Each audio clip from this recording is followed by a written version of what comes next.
So today we wanted to talk to you about building a community of teachers and leaders. I'm going to handle the first part, which is going to be, let's see, effective techniques. These are techniques that we have used in our ministry. But before I get started, I want to introduce our group. Don here is from Boston, Massachusetts.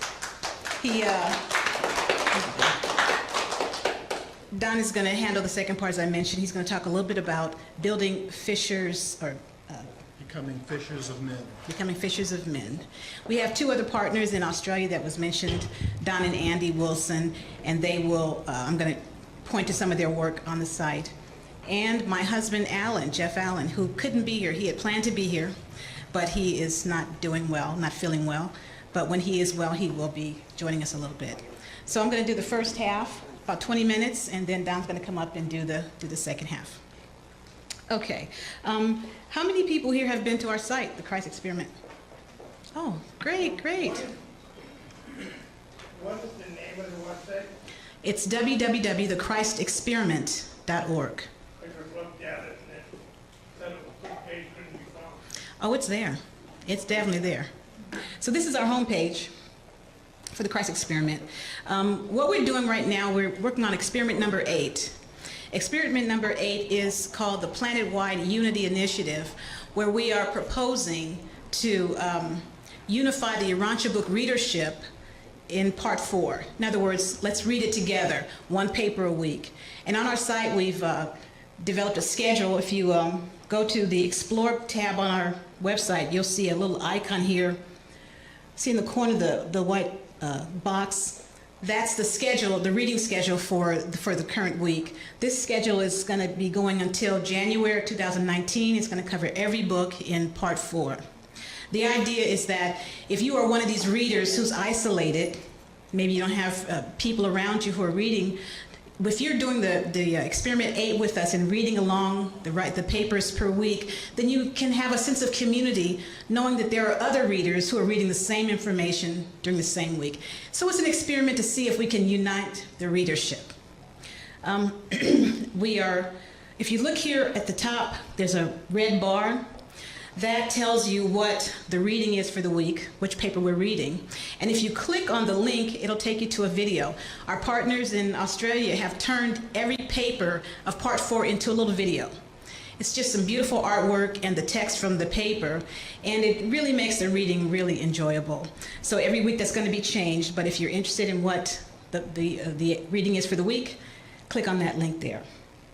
Okay, and I also want to mention our current project with the Cosmic Citizen. We wrote an article entitled Bringing Heaven Down, Rejecting Mediocrity, and Becoming Supermortal. And what it's about is the path to a Jester fusion. How can we do that? And the Urantia book actually lays out the path. And so we just wrote it out in an article. And the Cosmic Citizen has decided to do a show for the next, I think, 3 or 4 weeks. We've done 3 shows. We're going to do 3 or 4 more on what we are supposed to accomplish in each mansion world that's going to lead us to a Jester fusion, and the fact that we can do those things now. We can accomplish each of those objectives on this pilot world the way our Master did, Christ Jesus. So that's what it's about. So if you're interested in learning more about that project, tune in on Saturdays, 9 o'clock Pacific Standard Time. Is a 2-hour show. And I'm sure they'll be interested in hearing you if you want to call in and participate. Okay, so we're talking about how to develop a community of teachers and leaders. We began our ministry in 2012 with the objective of not just talking about the Urantia book or, talking about Jesus, but to develop a community of teachers and leaders. And what sparked our interest in that were two passages in the Urantia book. And this is the first one. I'm sure you're familiar with it. It seems to be a very popular text. I'm going to read that. It says, "Sooner or later, another and greater John the Baptist is due to arise, proclaiming the kingdom of God is at hand," meaning a return to the high spiritual concepts of Jesus, and who proclaimed that the kingdom is the will of his heavenly Father, dominant and transcendent in the heart of the believer, and doing all this without in any way referring to either the visible church on earth or to the anticipated second coming of Christ. There must come a revival of the actual teachings of Jesus, such a restatement as will undo the work of his early followers who went about to create a socio-philosophical system of belief regarding the fact of Michael's sojourn on earth. So this really moved us because it tells us that there's going to be this John the Baptist who would arise who would do four things. I'm just going to highlight what those four things are in this paragraph. The first thing is that there would be a return to the high spiritual concepts of Jesus. So this John the Baptist is going to be pointing to Jesus and his spiritual concepts. The next thing is that this John the Baptist would not be concerned with the visible church, not be concerned with building an organization. And it says here, the next point is that without any way referring to the anticipated second coming of Christ, not really concerned with prophecy and when is Christ coming, which it seems like many Christians are. And the fourth thing that this John the Baptist would do is bring about a revival of the actual teachings of Jesus. Well, of course, as New Urantia Book readers, we're very excited, hope that this John the Baptist would appear in our lifetime because we were willing to work alongside him. The next excerpt was this one, you may be familiar with as well, paper 195-94, and I'll read that. It says, religion does need new leaders, spiritual men and women who will dare to openly depend on Jesus and his incomparable teachings. If Christianity persists in neglecting its spiritual mission while it continues to busy itself with social and material problems, the spiritual renaissance must await the coming of these new teachers of Jesus' religion, who will be exclusively devoted to the spiritual regeneration of men, and then will these spirit-born souls quickly supply the leadership and inspiration requisite for the social, moral, economic, and political regeneration of the world. So again, this to us ties in with that John the Baptist section. And I'm going to highlight the 3 points here that stood out to us. And one was that these new teachers and leaders would dare to depend solely on Jesus and his incomparable teachings. Whatever their ministry was about, it's going to be focused solely on Jesus, not looking at all the other writings out there or other philosophies and ideologies, but just Jesus. The other thing, it says they would be exclusively devoted to the spiritual regeneration of men. And that again ties into the other one with John the Baptist, because we're not concerned about a visible church here. They're talking about building men, not building organizations. And finally, these new teachers and leaders would supply leadership and inspiration that would change the world, right? So at first, when we read these two passages, we were excited. Like I said, we were looking for John the Baptist and we're looking for these new teachers. But after a while, it dawned on us that this is not a prophecy. This is an invitation, We're not supposed to be, vigilant, looking out for these individuals. We are to become them, right? It's like saying someday, sooner or later, somebody's going to read this revelation and rely solely on Jesus and his incomparable teachings. Take that dare. Not be concerned about the second coming, prophecy. Not concerned about building an organization, but really just concerned about providing leadership and inspiration to change the world. And so we thought, why not us? Let's try it. Let's take the dare. Let's begin a ministry where we're going to be doing those things. Don't even think about prophecy. Leave the book of Revelation alone. Leave all the, signs of the times, the end times. Leave all that stuff alone. Let's not talk about building up organizations and getting members to join with us. Let's just be about Jesus. Let's see if his actual teachings really can change the world. And that's what our ministry is about. So at the time that we had this, aha moment, we had just left the Watchtower organization. As was mentioned, we are former, and I want to emphasize former, Jehovah's Witnesses. So we decided to start with our home faith, the Witnesses, because we know what they think, we know what they believe. My husband was born and raised as a witness. I converted in my early teens or mid-teens. And so we really understand the Jehovah's Witness mindset. So we selected them as the first group that we would reach out to and take the dare and see, can the actual teachings of Jesus really make a difference? Now, the good thing about this is, since we are formerly associated with them, we are not beholden to any religion or any organized group that could stifle us or limit what we can do. And additionally, because we had that association, we had developed this thick skin when it came to fear of men. And so there was nothing to prevent us from giving it a shot, and that's what we did. And so when we,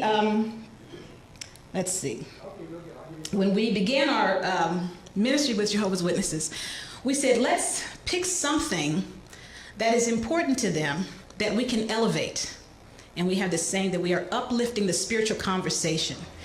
And of course, the good news is the fatherhood of God and the brotherhood of man, right? So with Jehovah's Witnesses, there is this concept of sonship that is a special teaching for them.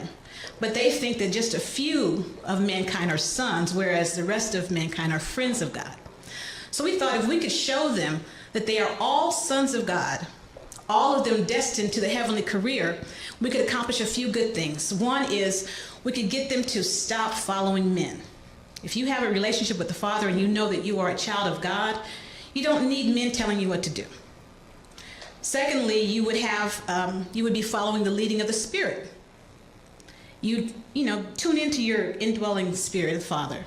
You'd pay attention to the Spirit of truth, and you would find your way. You would begin asking, seeking, knocking, as Jesus said, and eventually, we believed, you would find the Urantia book if you have that mindset. If you are a free son of God who's searching, you will find it.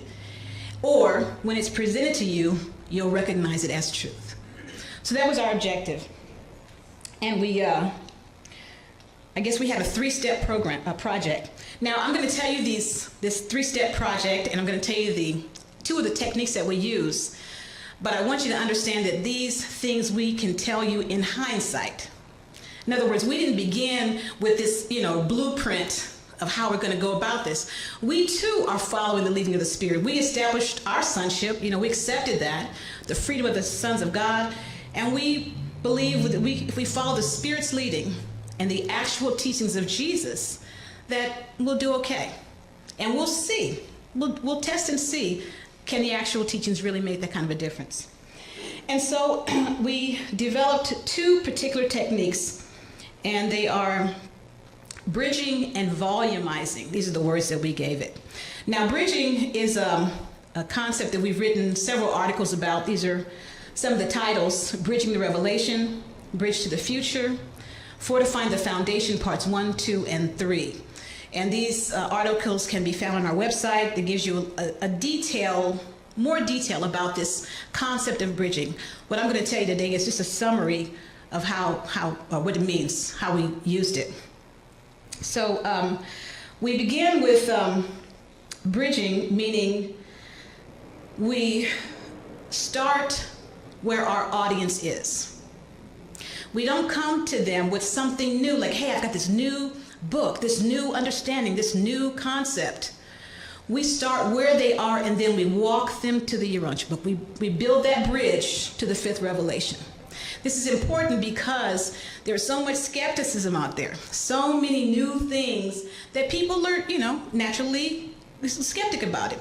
But if you are showing them how they can elevate what they already believe, and show them that the fifth revelation is really a continuum of their own beliefs, we believe you can be effective in that way.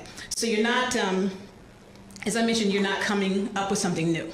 So now we got that idea from the fifth or the 5 epical revelations that have been presented to our planet.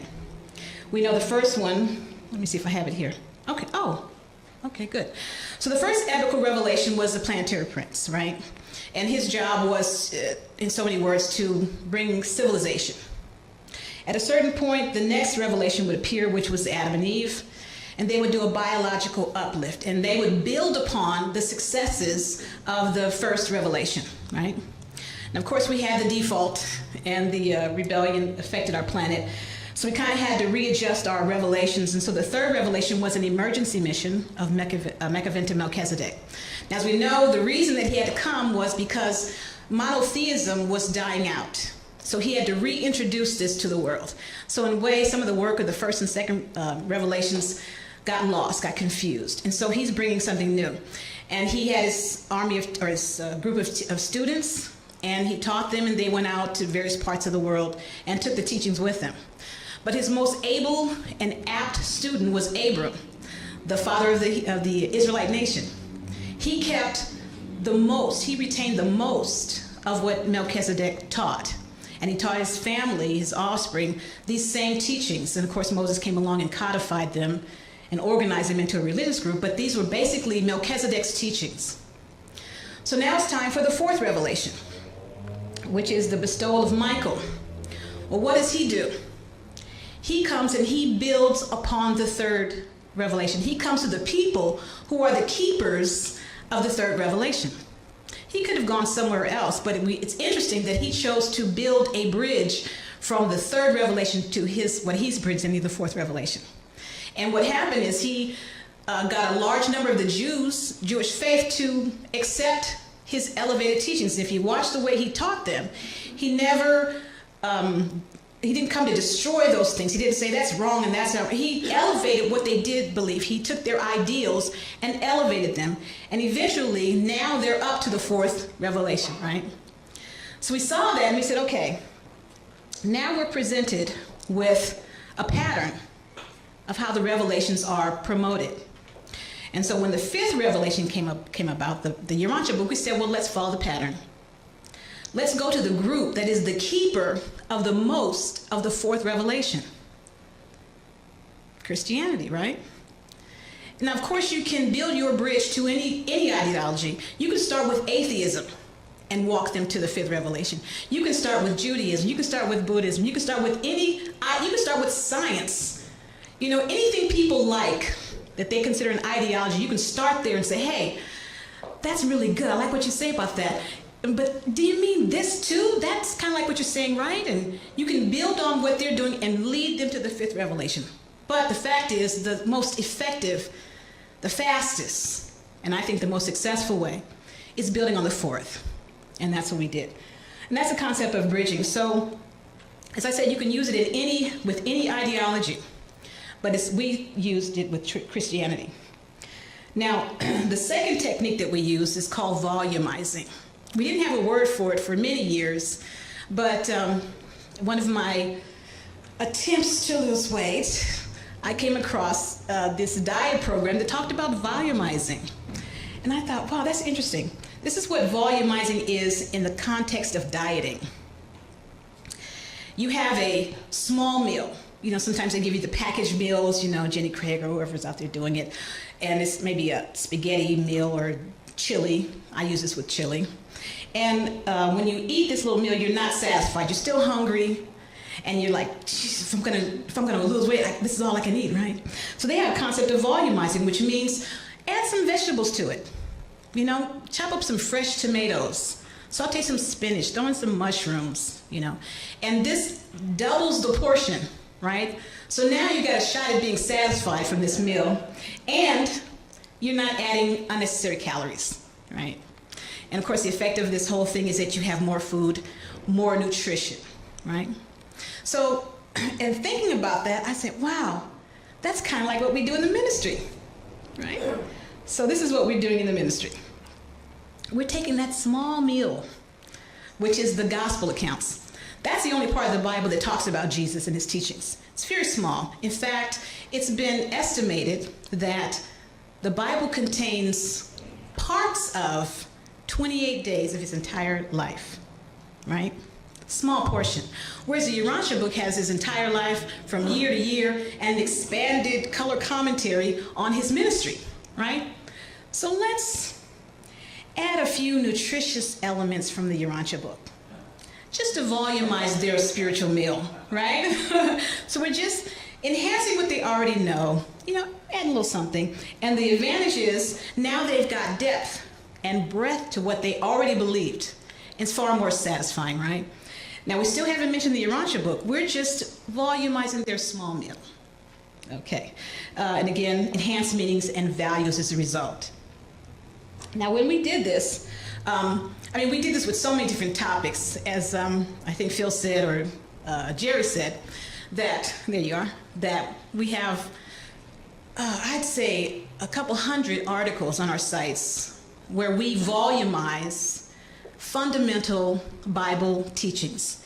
And we even bring out teachings that are not spoken of too much in Christianity in general, and we volumize those as well and opened eyes. So people are reading these articles that have been volumized, and they're seeing not new age anything or new concepts. They're seeing enlightenment.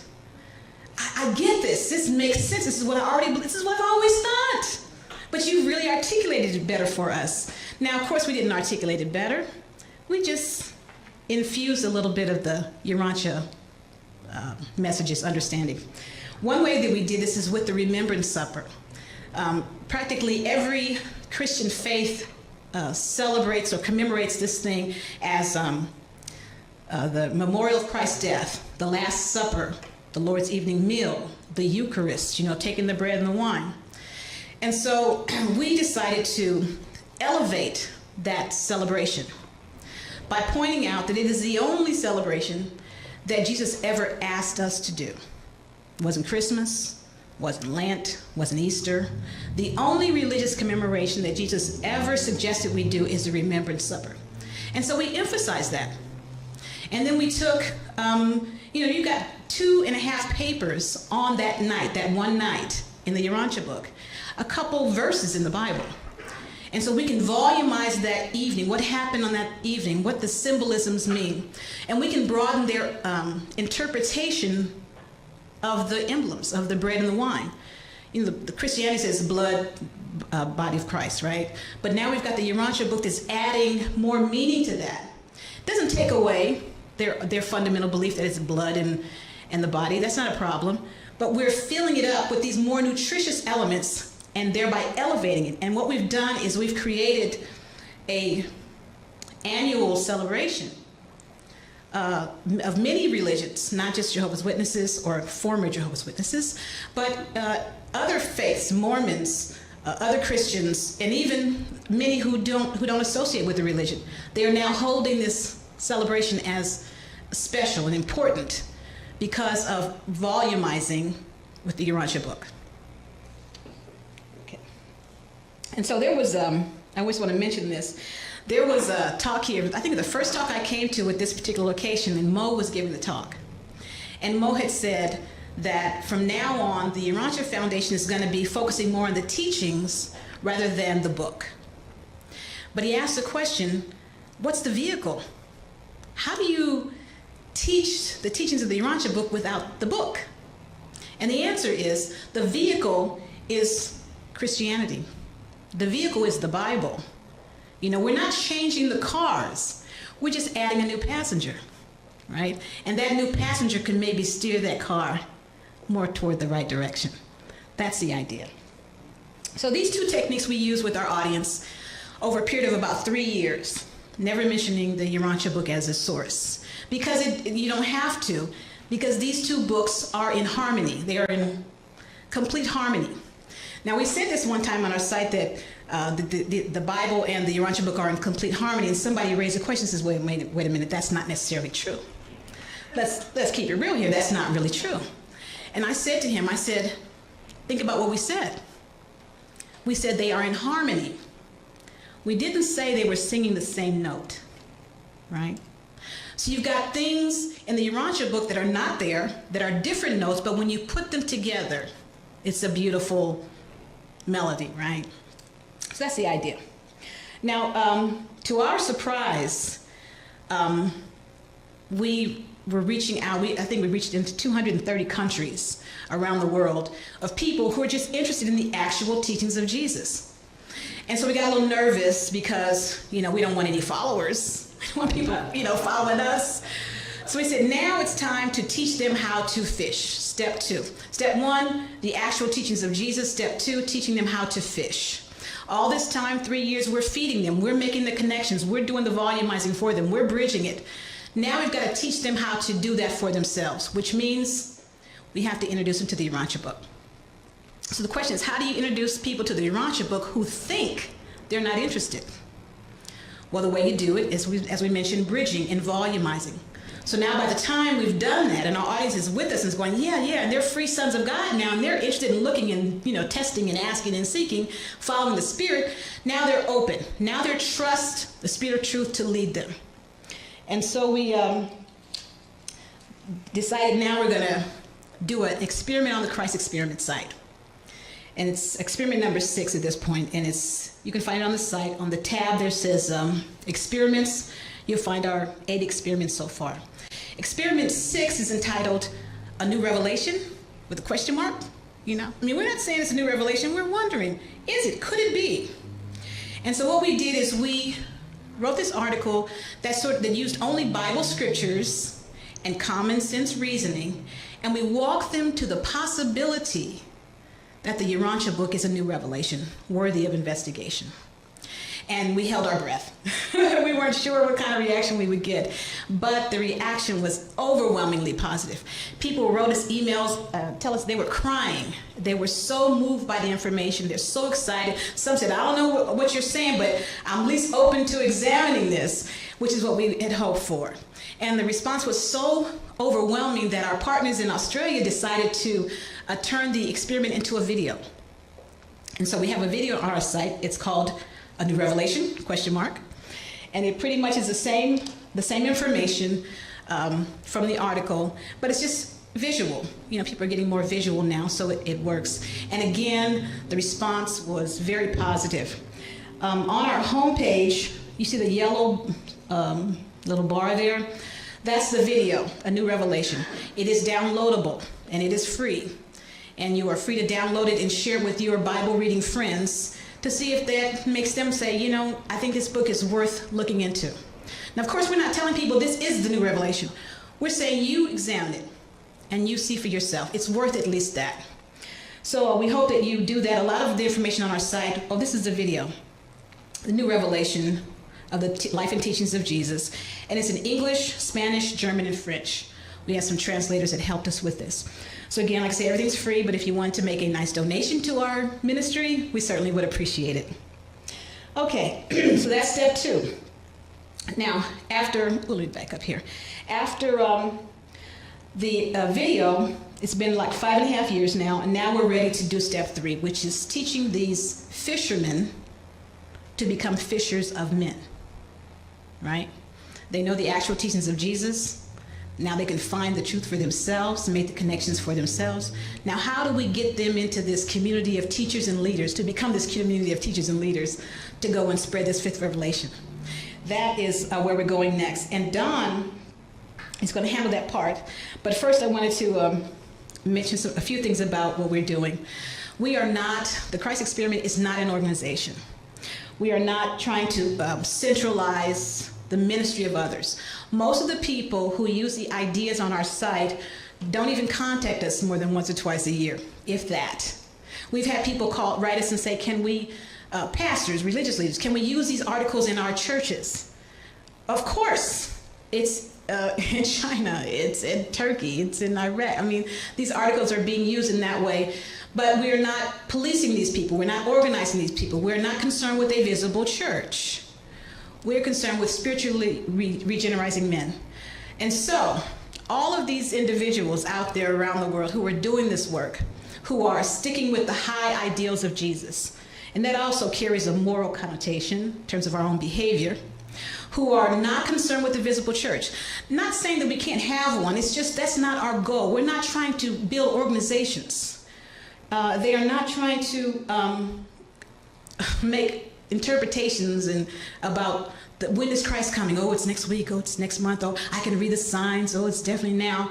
Don't worry about that. We say whenever the end is, if you're doing the things that Jesus says, you're on the right side. So don't worry. You have to worry about it, if that even comes. Okay. And if you're out there reviving the actual teachings of Jesus, then you are that John the Baptist. If you are spiritually regenerating men in your own way, if you are supplying leadership and inspiration to change the world, then you are these new teachers and leaders that the Urantia book talks about. Now, while we don't have an organization and we don't have membership, we do have a kind of a title that we play around among ourselves in terms of who these new teachers and leaders are. And we call ourselves the United Faith Sons of Urantia. Kind of a play on the Midwayers. We're a united organization, or a united fellowship, brotherhood of teachers and leaders who want to change the world and affect planetary uplift. Now, the next part of our program is becoming fishers of men. This is what Don is going to handle, and this is interesting because we met Don in our ministry, and we taught him the actual teachings of Jesus. Right? We did the blending for them. Then we introduced him to the Urantia book, taught him how to fish, and now we said, okay, now we've got to help him to become a fisher of men, and he just took off. And he became our partner shortly thereafter. We've been in contact with Don for 4 years. We've been partners for about 3 years, but we first met this week. First time we met in person. Yeah. So it's a good week for us. Okay, so here's Don.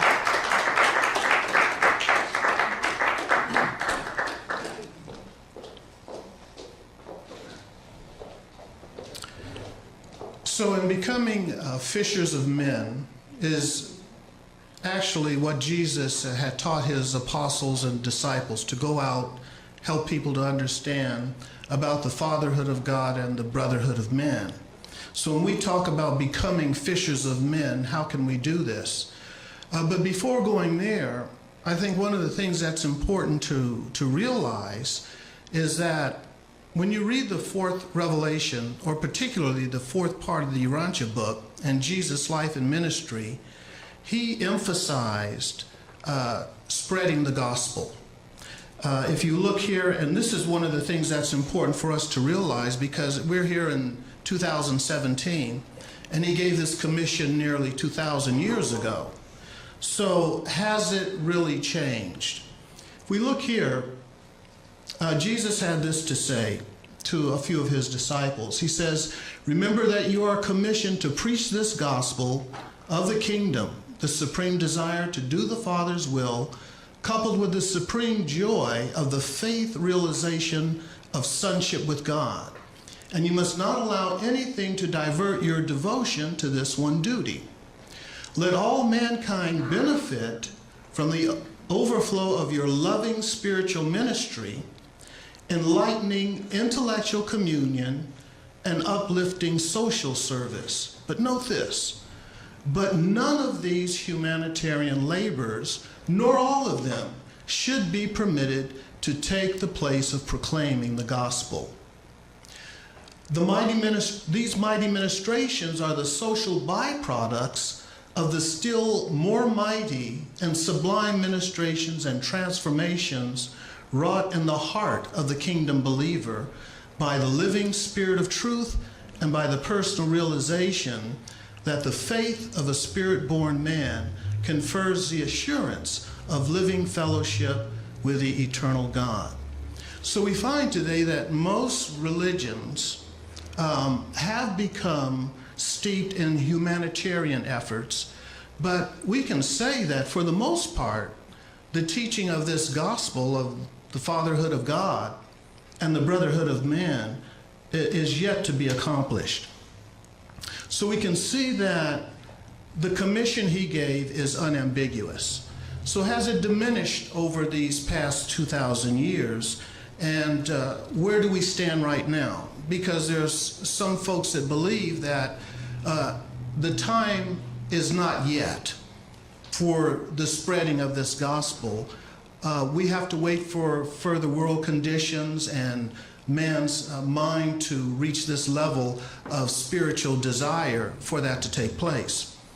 Well, here comes the Urantia book, which was published and distributed around 1950. So we're like a little over 60 years with this book. And when you turn to paper 196, this is what it tells us.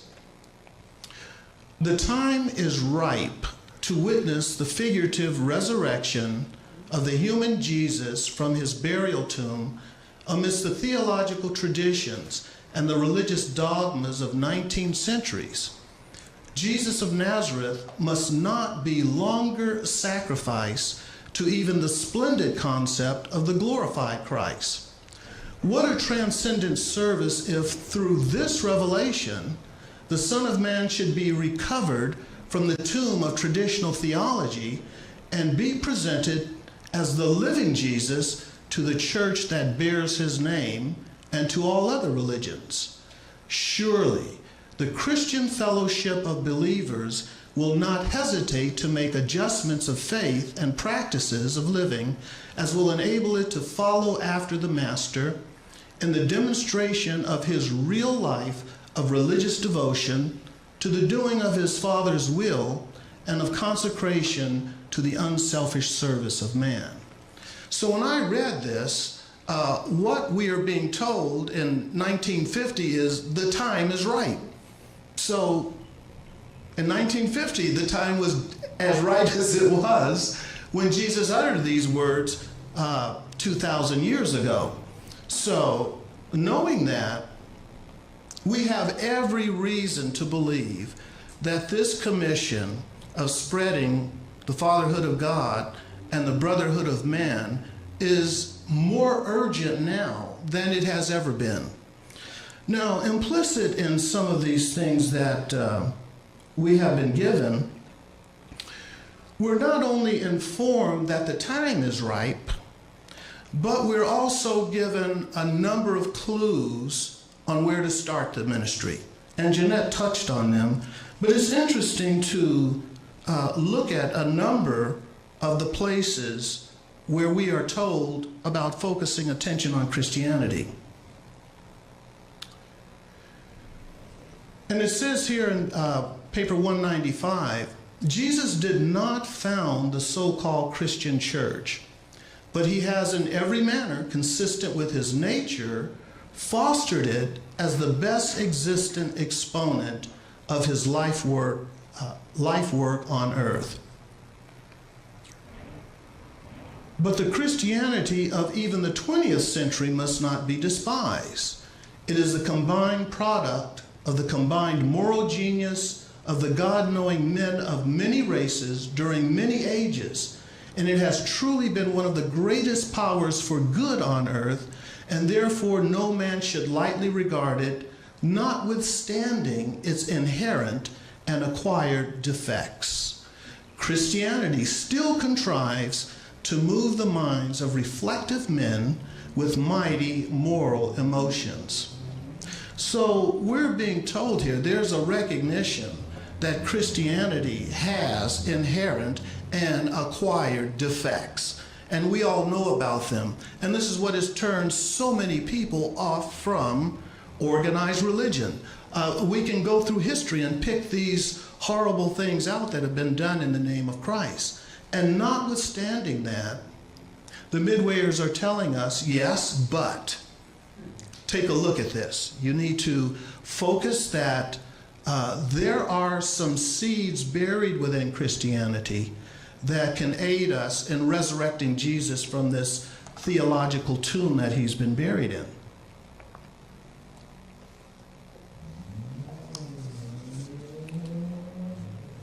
So I am missing some slides here. I have them posted here. Paper 195, chapter 10, paragraph 16, it says this: the hope of Urantia lies in the possibility of a new revelation of Jesus with a new and enlarged presentation of his saving message, which would spiritually unite in loving service the numerous families of his present-day professed followers. So who are Jesus' present-day professed followers? Well, the only professed followers of Jesus are found in Christianity, with all the various churches, even though they may nominally acknowledge him, yet they are his present-day professed followers. And then paper 195, chapter 10, paragraph 19 says this: if Christianity could only grasp more of Jesus' teachings, it could do so much more in helping modern man to solve his new and increasingly complex problems. Now, what's conspicuously absent when you look at paper 195 talking about the future is the mention of any other religious, theological, or social organization. If the seeds were buried there for a resurrection of Jesus, surely their names would have been mentioned. But over and over and over, we are told that it is Christianity that needs to be energized and infused with the actual teachings of Jesus. So it goes on to say this: what a transcendent service if through this revelation the Son of Man should be recovered from the tomb of traditional theology and be presented as the living Jesus to the church that bears his name and to all other religions. So now we're being told and invited here that this fifth revelation Christianity really needs to hear. And then this: the hope of modern Christianity is that it should cease to sponsor the social systems and industrial policies of Western civilization while it humbly bows itself before the cross it so valiantly extols, there to learn anew from Jesus of Nazareth the greatest truths mortal man can ever hear, the living gospel of the fatherhood of God and the brotherhood of man.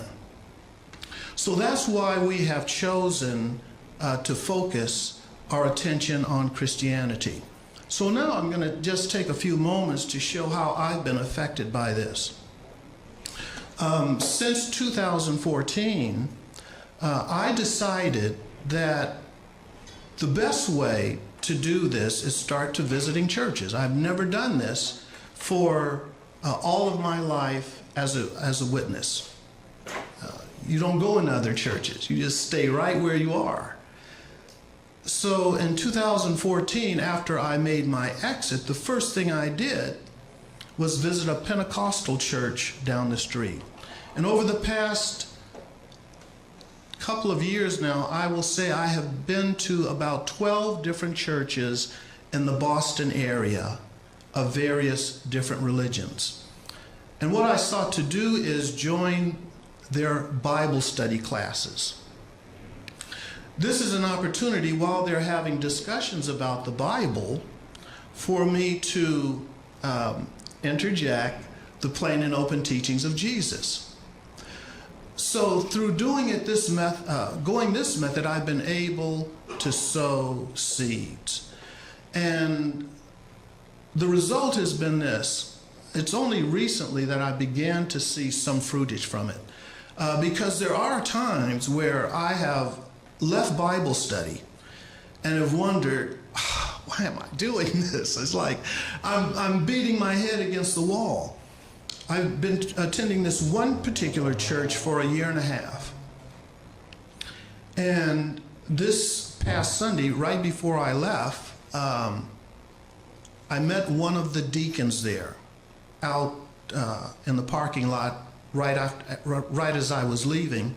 And we got into a discussion because occasionally I will take a break from the churches and go to another group and visit them. And so he was asking me, Don, I haven't seen you for a while. What are you doing? And I'm telling him I'm visiting various churches to help promote the teachings of Jesus. And this is one of the things that all of the groups know that I am about, is breaking down barriers between churches. And that particular morning we had a discussion where Jesus, this is in the book of Matthew, where Jesus is really disciplining the scribes and Pharisees for their traditions and so forth. And so we got on the subject of how traditions and doctrines are separating people. And I raised the question in the Bible study group, are we falling victim to the same thing? Because this particular Baptist church that I attend, there's another Baptist church 2 blocks up. So I said, why are there 2 Baptist churches? You both profess to believe in Jesus. Yet, I dare say that there are many here present in this Bible study who will have great reluctance to say, next Sunday I'm going to go to the Baptist church up the street. And why is it that you feel that way? It's not because of the basic teachings of Jesus. Everywhere I visited, they are in harmony. So the thing that separates you is your traditions and your doctrines. So if you can sweep that out of the way, can you see there's a unity that you can have with your brothers? And so I actually performed an experiment because I attended another church in another area, which is part of the United Church of Christ. Now, this is a congregation of predominantly white people. The Baptist church is predominantly black people. So one study we had at this other church that I attend, they are very socially conscious, and this issue of Black Lives Matter came up. And so one of my white sisters said, you know, Don, and I'm the only black person sitting in on this group, she says, she lives in a very nice area of Boston, which is predominantly white. She says, you know something, I would like to introduce my children to other cultures, but I don't know how to because, you know, the schools, the stores, and everything are of this background, and I don't know what to do. So I told her, I said, you know something, the safest place you should be able to go is another Christian church in a black community. Why is there this reluctance to do that? There's almost as much fear for her to go to the church as maybe walking down the street in some dangerous area. And I introduced the same thing to the Baptist congregation. I said, why don't you go and visit with me over here? And they all agree that it's a wonderful concept, but nobody wants to do it. So what happened was there were two young people that go to this Church of the Covenant, a young white brother, young white sister, and they agreed to come with me to the Baptist church. So I picked them up. We had breakfast at my house, and we went over, and they're the only whites walking into this Baptist Bible study. And so I walked in and I introduced them. I said, these are my brothers and sisters I've been telling you about that I've been visiting over at Church of the Covenant, and they decided to come and see how their brothers roll over here at the Baptist church. Okay? So we had a beautiful study that morning, and they were both happy to meet each other. I haven't gotten the Baptist brothers yet to get up the courage to go over here. But what I want to emphasize is the possibilities. If you can take the time and just sticking with Jesus' teachings on how to make these transformations. Now, there's what I'm hoping to do as I attend the churches is to eventually find an individual who is open and ready enough to receive the Urantia publication. Because if I can find one person, then I can do this, leave him to work with that congregation, and then I can go on and commit myself to another area. And right before I came, that opportunity popped up with a deacon in the church. And to show you, sometimes you think you're not getting anywhere, but he said to me, as I was telling him about my efforts to push the boundaries, and I do push them, and I get pushback. And it's not because I'm introducing new teachings from the Urantia book, it's just that most Christians aren't even obeying the basic teachings that Jesus already has in place. And so I feel confident to push that boundary because who's going to argue with that? Yeah, who's going to argue with that? But this particular pastor, he told me, he says, Don, I can tell when you are stating certain things, you are pulling back. that you would like to say more, but you're not. And I do, because you almost want to flip open your book and say, here, let me give you the real story of what's going on here. But he picked up on that. And so in the course of my having this conversation with him, I did the same thing that Jeanette and Alan did with me. I wanted to see, what is your capacity to think outside of the 66 books of the Bible? And as I'm talking to him, I'm finding out he's not locked into it. He's been reading various books. Matter of fact, he's published a book which he asked me not to spread to the congregation, because it was his little personal project, and he didn't think that they would have the capacity to get on board with it. So I said, this brother is ready. So I told him, I said, you know something, one of the things that drives the things I say is I've been reading various things too, and I found a book that covers Jesus' life from birth to death. And he says, what? I says, yes. And I told him, I said, I'm going to tell you why this is so profound. I told him, even though I've grown up as a Christian, I have always struggled with this idea that the God of the Old Testament is the same God that Jesus came to tell us about. And I said, no matter how you cut the cake, you cannot reconcile these two gods. And I said, even though I accepted it, it always left a hole in my heart that God would tell a group of people to go into a community and take a hammer or whatever you have and kill those people, strip them of all their belongings, all for the name of God because they worshiped a certain way.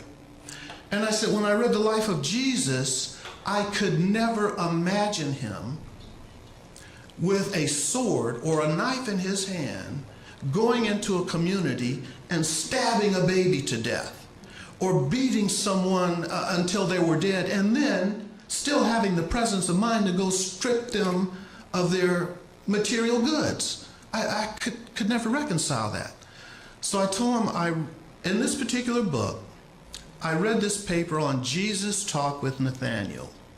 And that's where Nathaniel he noticed that Jesus did not teach everything from the Old Testament. He only picked out certain parts.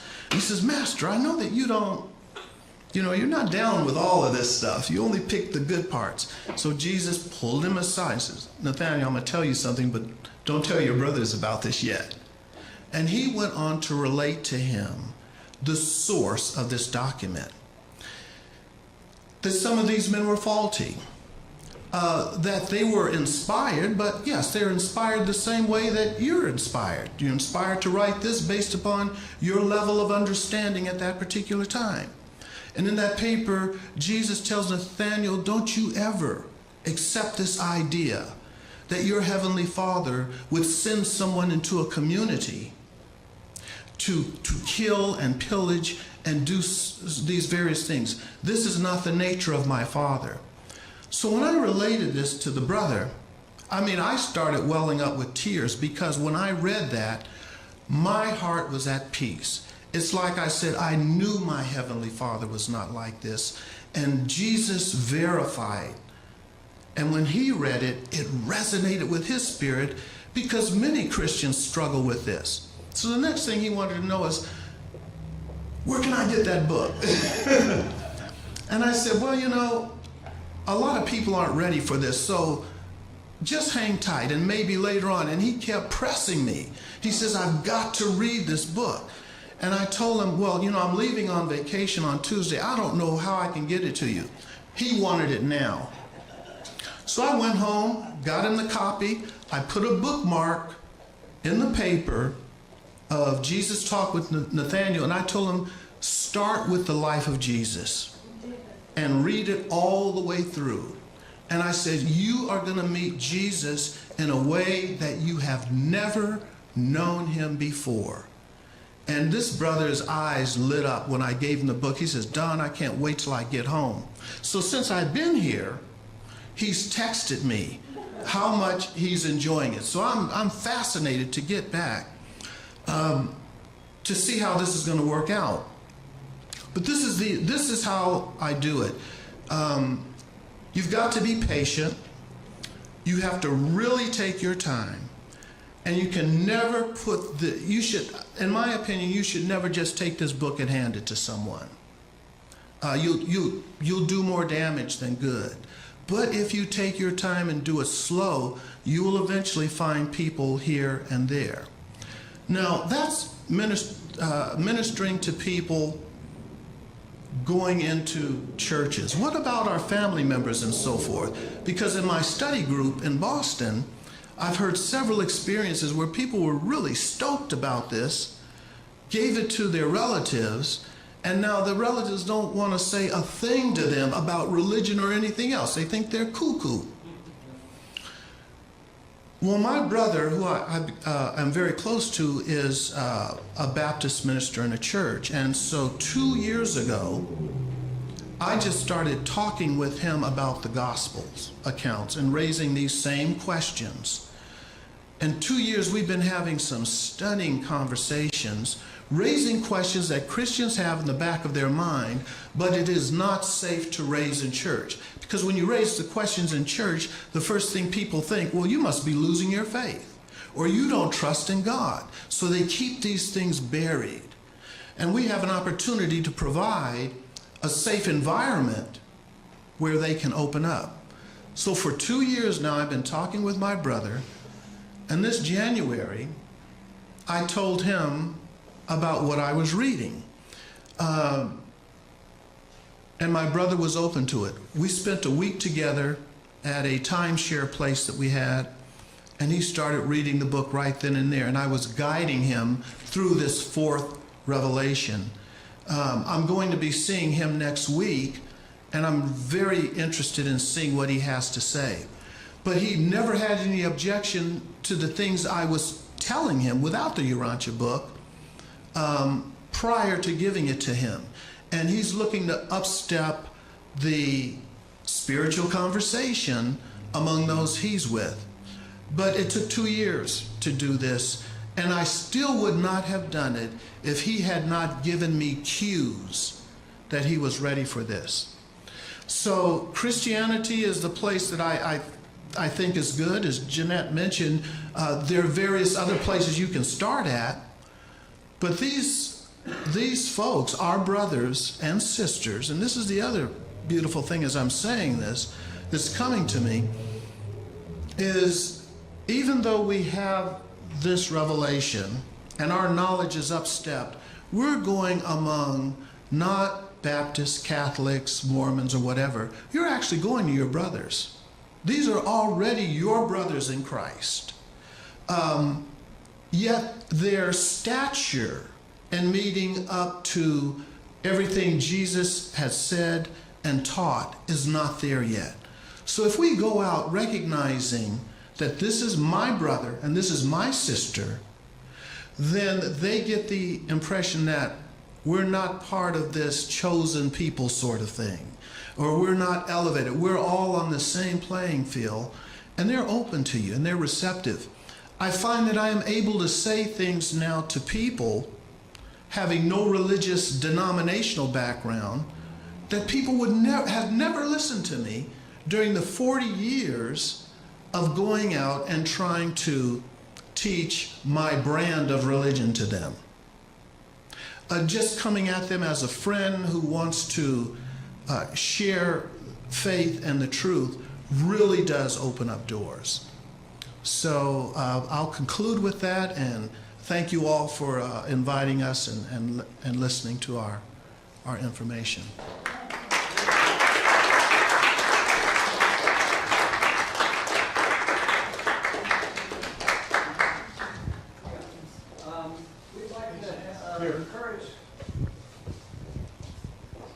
We'd like to encourage some questions and answers.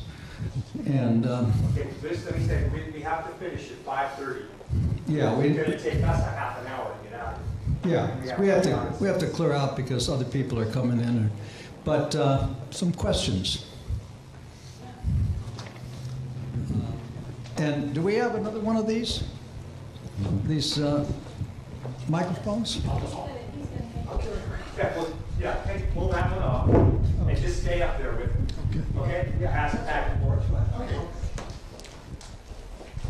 Questions? Question, yes, big time. That's amazing work that you've done. And I'd love to see.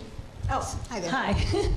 And I would love to see more of the. I'd love to see you in action. I'd like to see you videoed because the words that you might use. There's a lot of references to, like, it's vague, and love to get more specifics. You must create situations in which you can come forward. Obviously, going to the Bible studies is something that you create. You make an environment in which you can speak. Are there some other environments or ways you set up the conversation?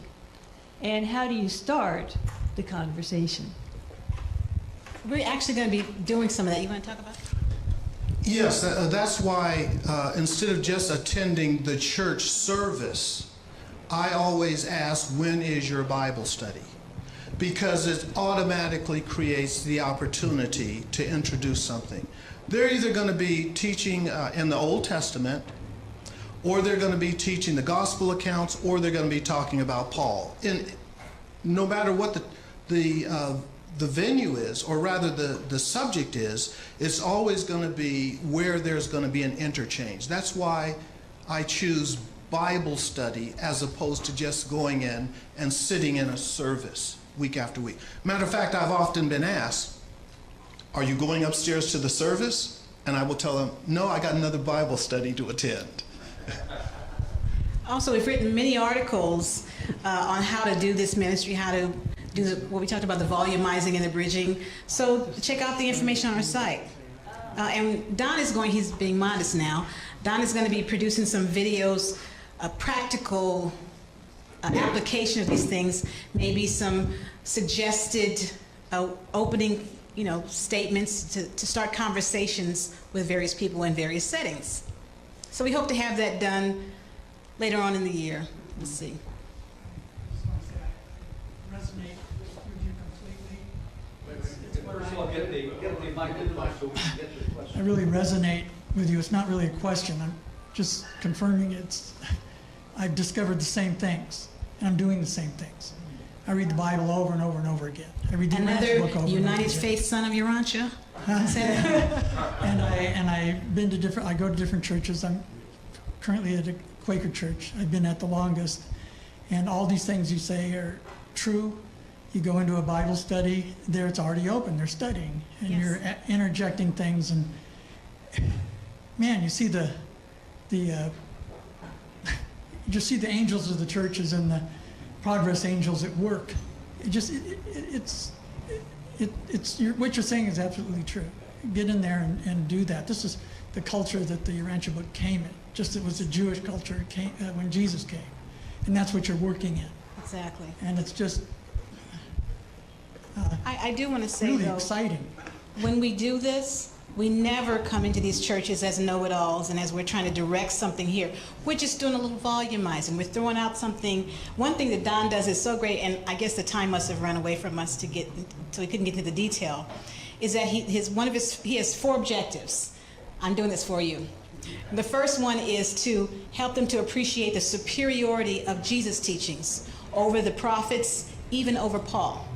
And if you can get them to focus on that, of course, that's part of the ministry, the actual teachings of Jesus. It's easy to do because actually, in the New King James Version, printed by Thomas Nelson, there's an article before the Gospels, the 4 Gospels, like an introductory one, and it talks about how they don't say it this way, but they say there's 2 meanings to the gospel.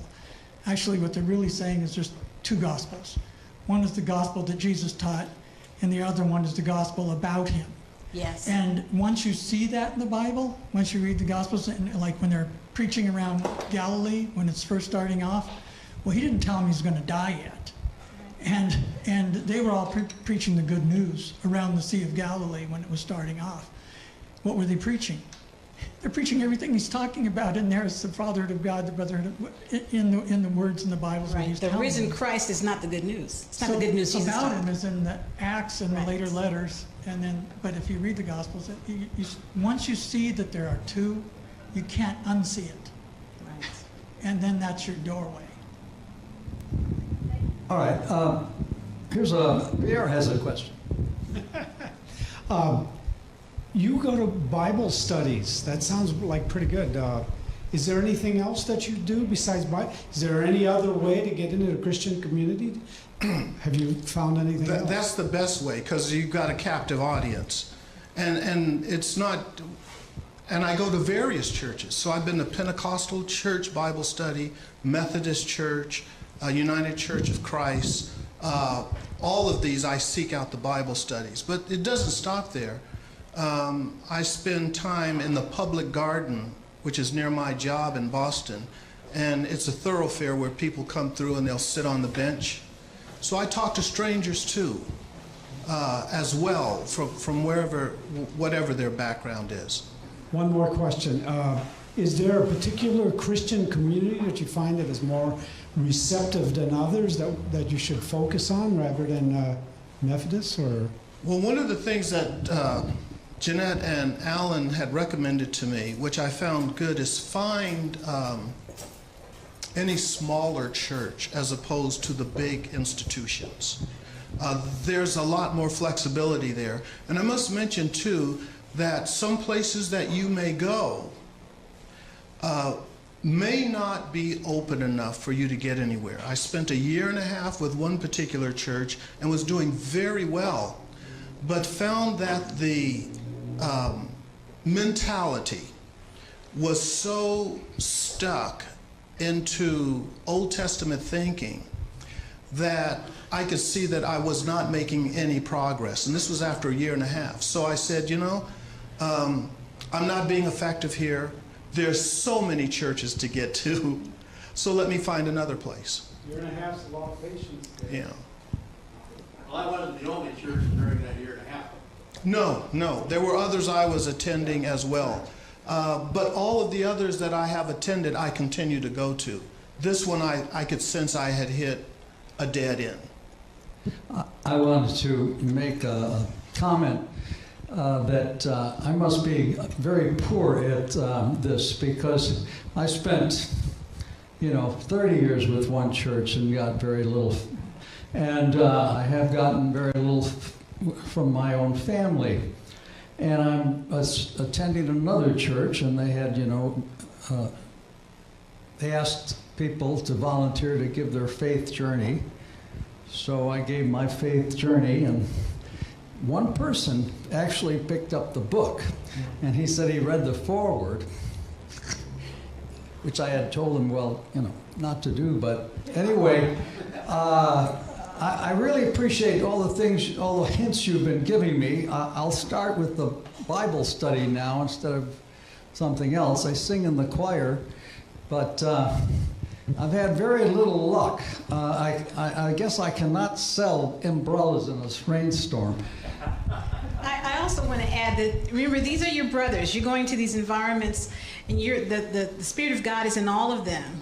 And so, you go there to uplift their conversation, give them a few extra little nuggets from the Urantia book, but you also want to enjoy the fellowship. It's not a burden, it's not a job.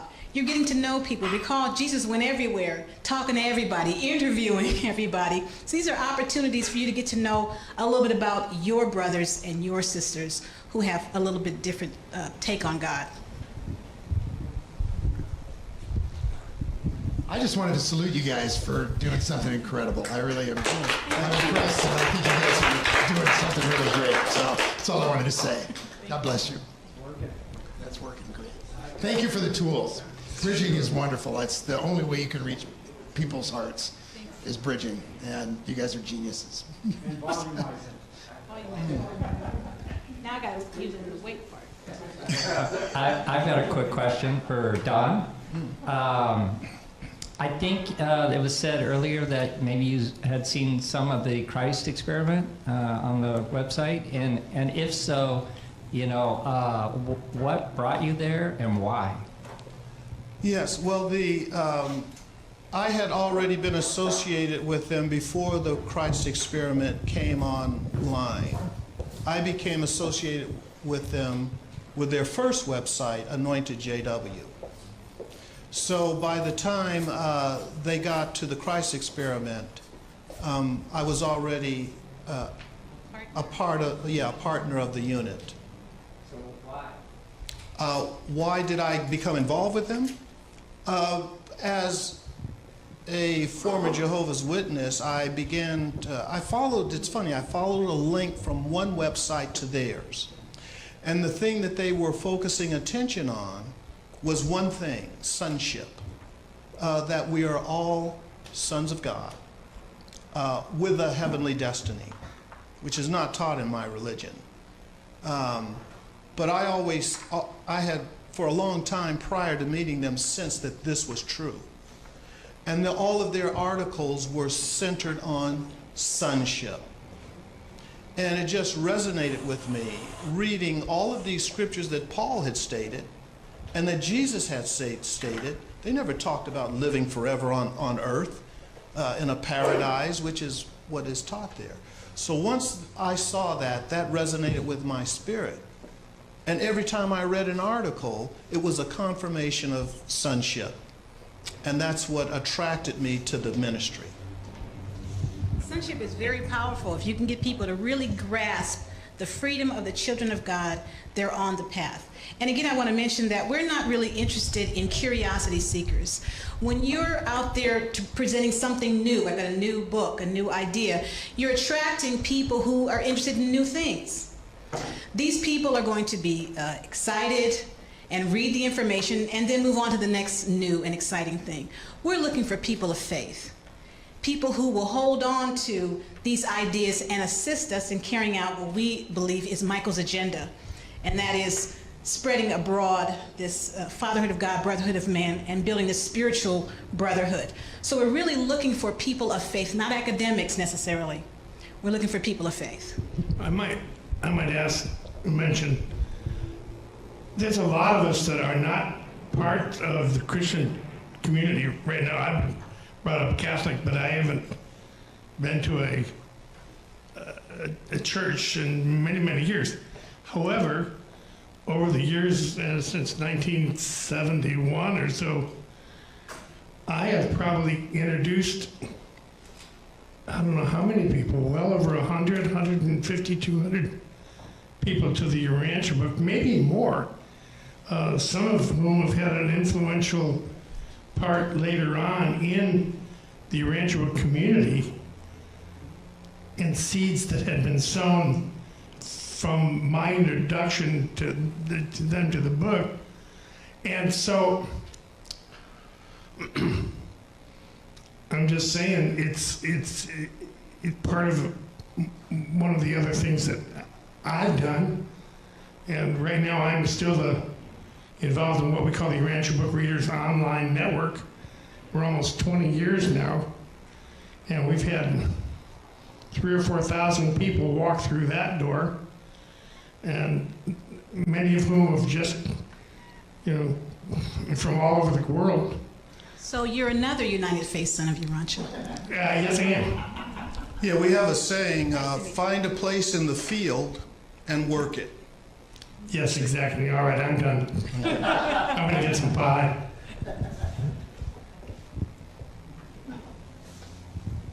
The thing that comes to my mind is listening to you guys and the other questions and answers is that while we're going out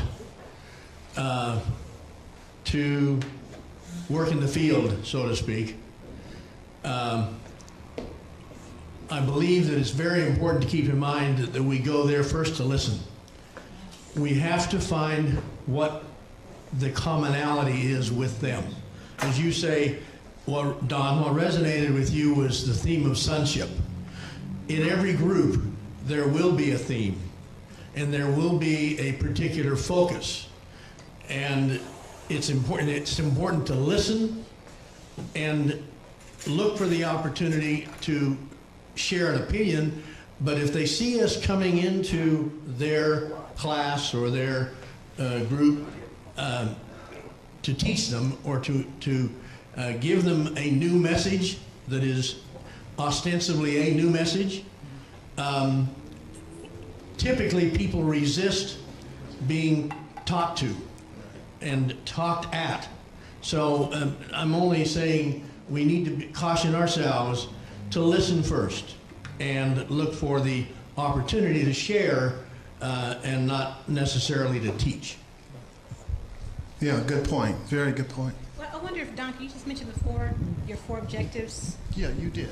Oh, I did all four of them? Yes. Oh, okay. Next. That's it? Okay. More questions, comments? That's just the beginning, and such an inspiration. I can't believe the creativity, the originality, and above all, the courage to step out and take your own thoughts and your own beliefs and out of the box and go for it to such an extent. We all imagine such things, but you guys have actually done it. And we're all invited to do it, right? Yeah, and we're all invited to it, yes. So we hope to keep you in repeated coming backs and repeated telling us your experiences and how things are progressing, because this is the most exciting spreading of the book that I've come across ever. Not that I know it all, but this is very far ahead of most anybody I've known. And so we have to keep close eyes on you and your modeling that you're doing, because I know you're going to come up with even new, more original stuff. We have to. We're an experiment, so we're trying new things all the time. Yeah. Trying new things all the time. Hey, and join us for the PUI, that reading project. Now tell us how. Well, if you go to our website, on the homepage there's that red... microphone, please. On our homepage there's a red banner that tells you what we're reading for the week. And just read it. There's a video you can just read along with us, and there's a video you can watch to that's going to help you get maybe a little more enjoyment out of it, a little more pleasurable. And there's also a schedule on our Explore page where you can see the schedule for the week, and it's going to go all the way through the end through January 2019. And at that point, we're going to assess: was there success? Did we unify some readership? So we'll see. Hope you participate with us. What is that website? www.thechristexperiment.org. You didn't remind me about the remembrance. Yeah, we every year we promote. Repeat the question. Oh, he wanted to know about the Remembrance Supper. Every year we promote an annual commemoration of the Remembrance Supper, and what we do is we have 3 videos that we use to help you kind of get familiar with, refresh your memory of what happened that evening. And the idea is that we all lovers of Christ in the UB community, in the Christian community, find this one day that we unite together to honor our sovereign. And that's a movement that another experiment that we're doing. We have our former Jehovah's Witness friends who are doing it with us, many other Christian groups, and last year we got a few Urantia book readers. So we hope this year we'll get a larger percent of the Urantia community just being united. It's not about being, under us. It's about uniting with your brothers worldwide. We're just offering the ideas and the suggestions. I wanted to make the comparison that what you have been saying is so much like what Tom Choquette was saying not too long ago about how he approaches people. And it gives me some insight into how the Urantia organizations should evolve, namely not much. They ought to just be individuals, as you have been describing. Not so much organization, individuals going out and doing what you're doing. Well, we don't want to discount the importance of organization, especially for the purpose of making sure the book is available and published and translated. That's certainly important. But the rest of us can be a part of this movement of spreading or building that international spiritual brotherhood. That's the idea. Amen. Amen. Thank you again. Thank you again so much for coming. We want you back.